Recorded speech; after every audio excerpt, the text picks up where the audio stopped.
Are the RSS and government at loggerheads? Today, the last nail would have been hammered into the coffin of that rumour at least. Because today, as RSS chief Mohan Bhagwat turned 75, the Prime Minister himself penned a rare tribute to him.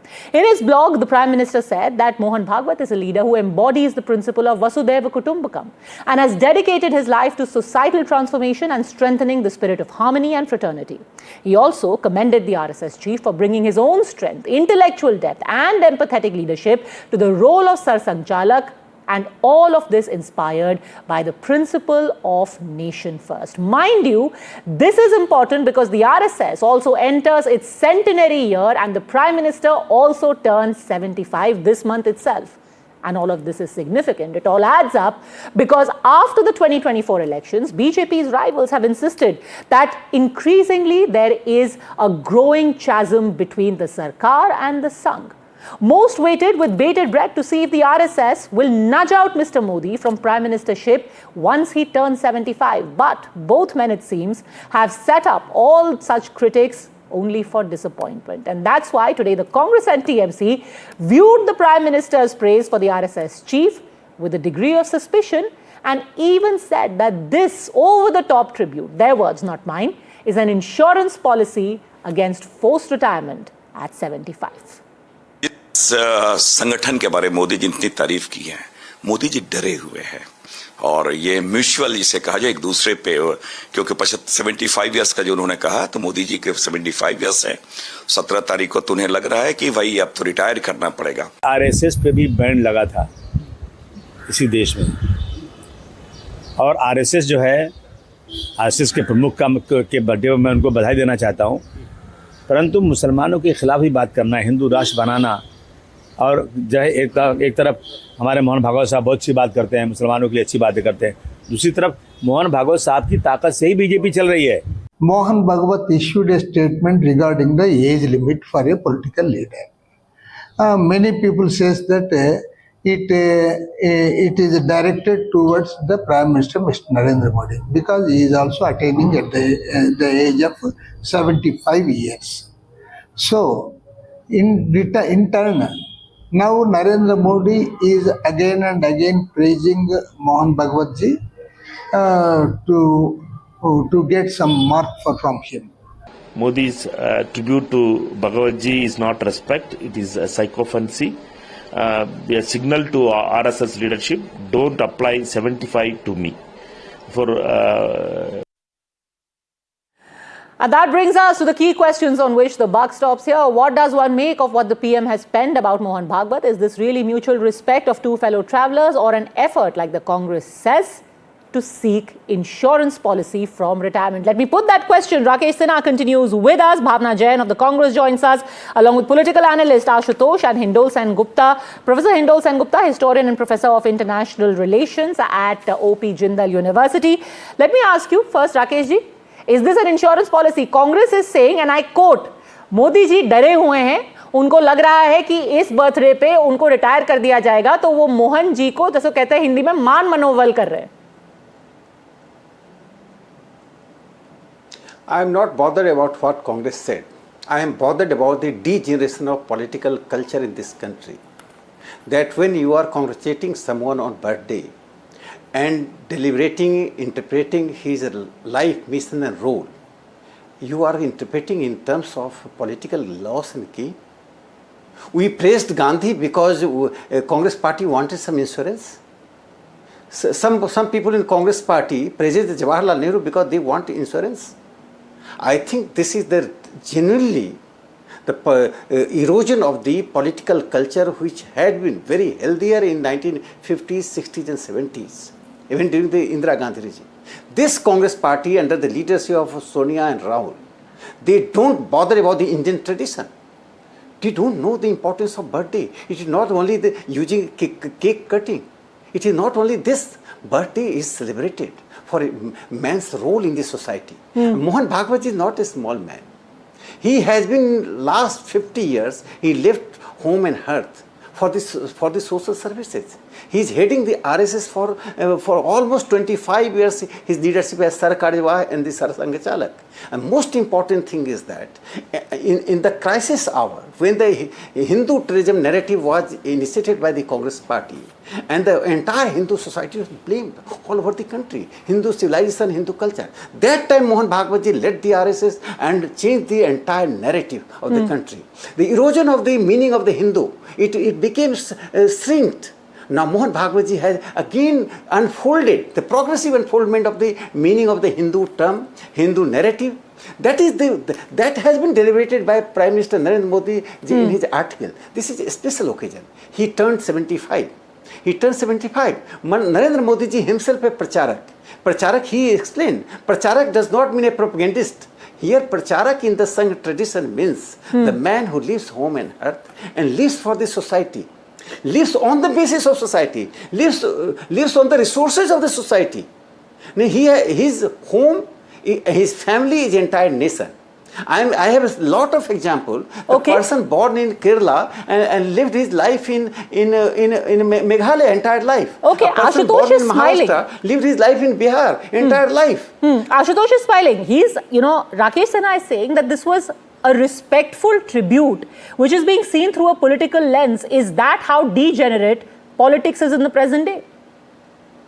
I don't want to comment on the degeneration of the political ecosystem today, because then the whole debate will turn into a different direction. Let's forget about it. The issue is that it's very simple. Now, with this letter, with this article which Mr. Narendra Modi has written about Mohan Bhagwat, it's very clear that who is the boss?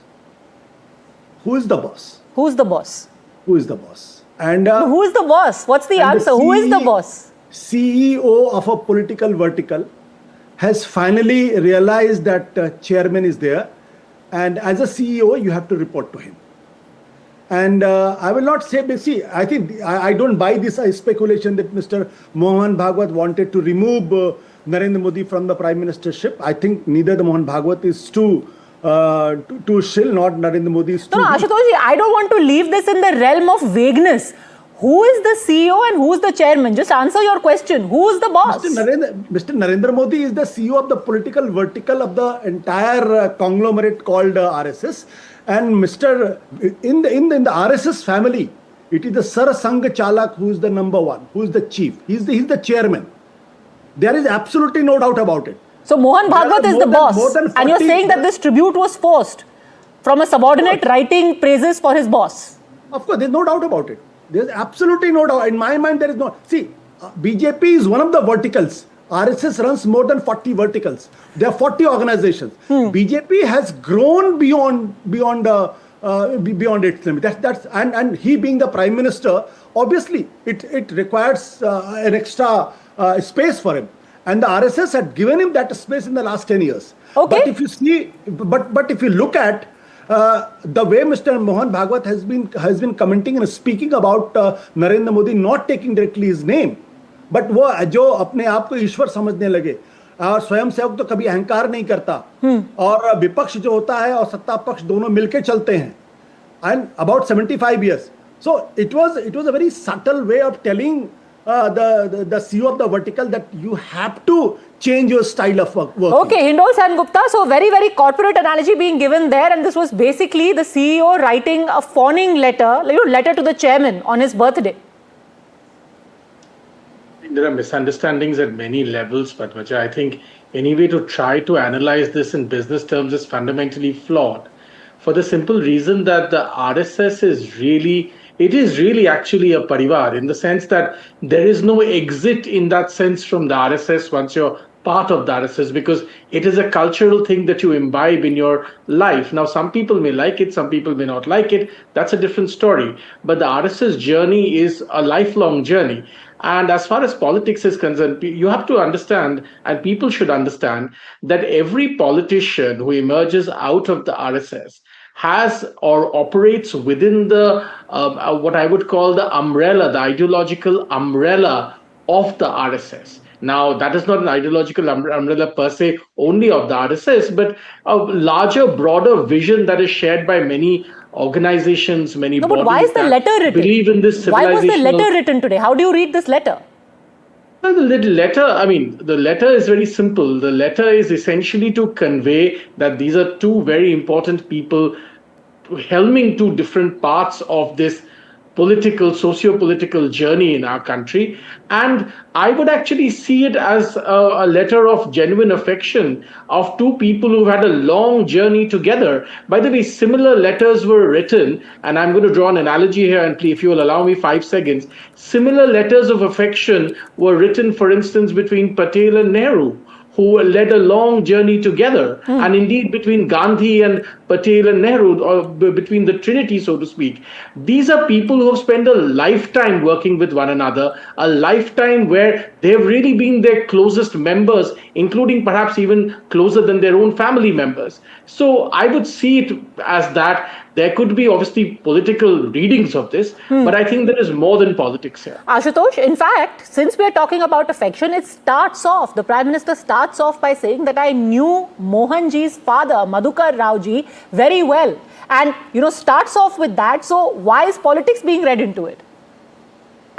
Two things. First of all, I think the tradition of letter writing has gone with the death of Mr. Jawaharlal Nehru, because he used to write letters to the Chief Minister, to his subordinates, to his colleagues and everybody. After that, I don't see any other Prime Minister has written letter to anybody. So that tradition is gone. Second point, I think this is for the first time in the history of RSS, the 100 years, that some political leader has written such effusive letter or article about the RSS Pramukh. If I can, my dear friend Rakesh Sinha can enlighten me on this if I'm mistaken. The third point here, the most important thing is, if everything is so hunky-dory between the Mohan Bhagwat and Narendra Modi, why the BJP has not been able to elect a party president for the last 1.5 years? Because what Mohan Bhagwat has decided from now onwards, the BJP will not be run by any cult. BJP will go back to its own collective leadership. BJP will go back to its cadre. It's a cadre organization. Narendra Modi has given exponential growth to the BJP and RSS. Rakesh Sinha, has such a letter ever been written earlier? Or is this only like an insurance at 75? No, Ashutosh is asking, has there any other letter been written earlier? I don't have grudge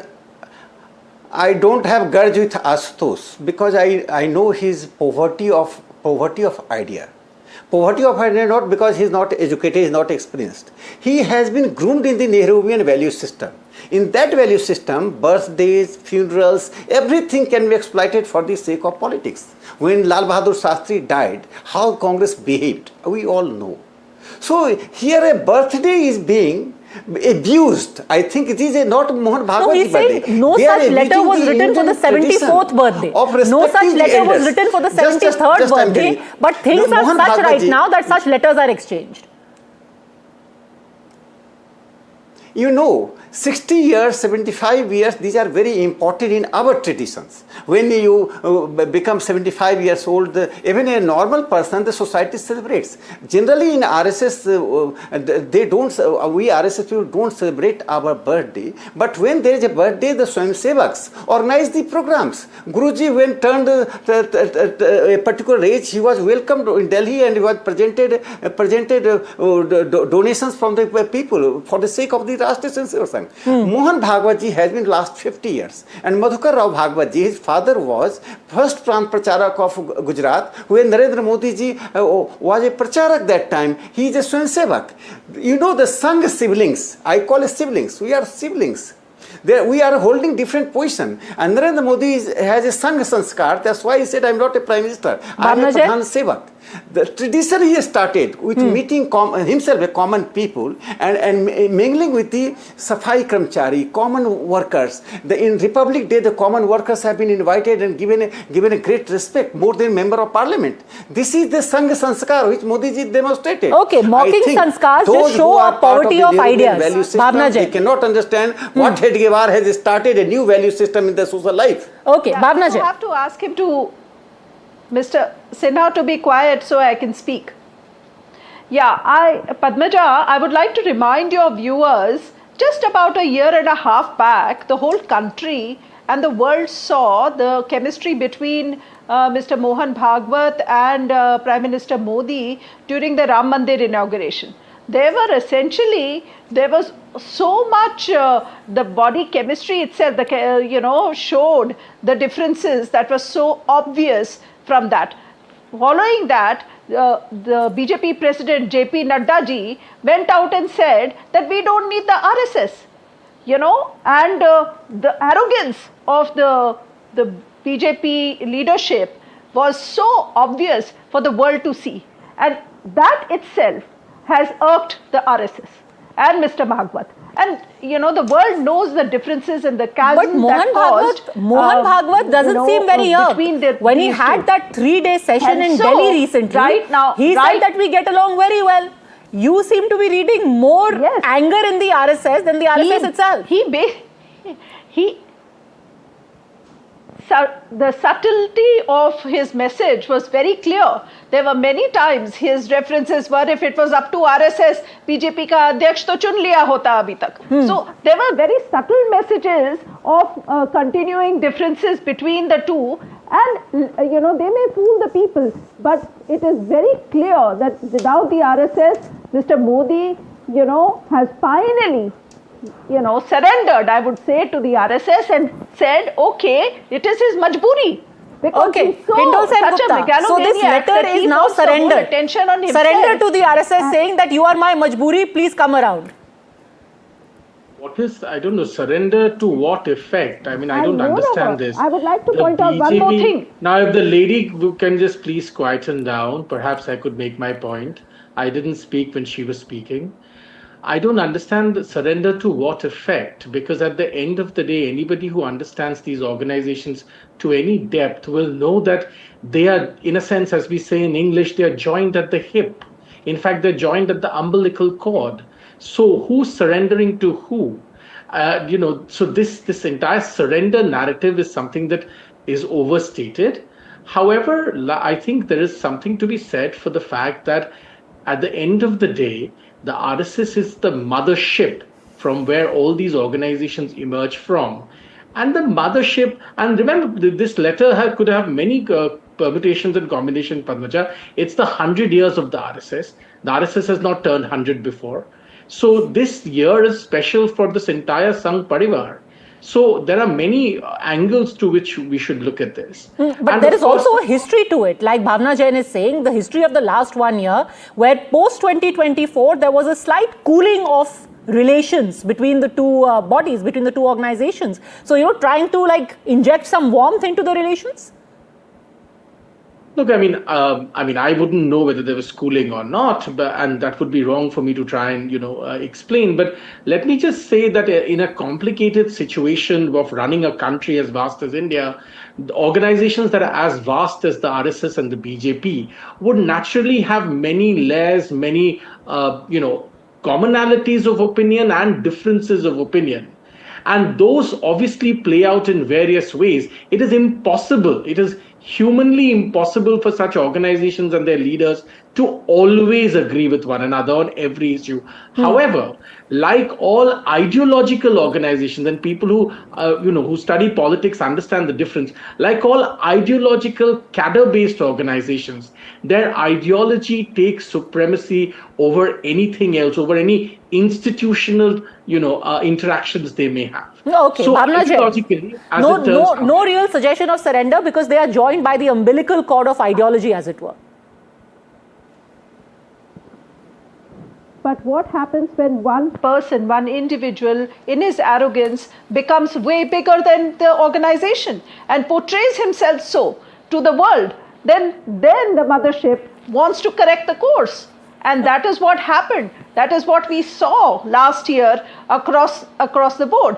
Also, I would like to point out that, Prime Minister Modi's letter today references the, Swami Vivekananda's speech on September 11th, in Chicago. He references the September 11th attack in America, but he forgot to mention that it was on this day in 1906 that Gandhiji launched Satyagraha in Joburg. So, Gandhiji is completely missing from this letter, which is what this country is of Gandhi and Ambedkar, and RSS does not believe in either Gandhi or Ambedkar, which is very obvious why Gandhi was completely left out from this letter. Okay, so you're seeing a slight to Mahatma Gandhi as well. Would you want to take that, Rakesh Sinha? In addition to all the other readings of this letter, there is also a perceived slight to Mahatma Gandhi.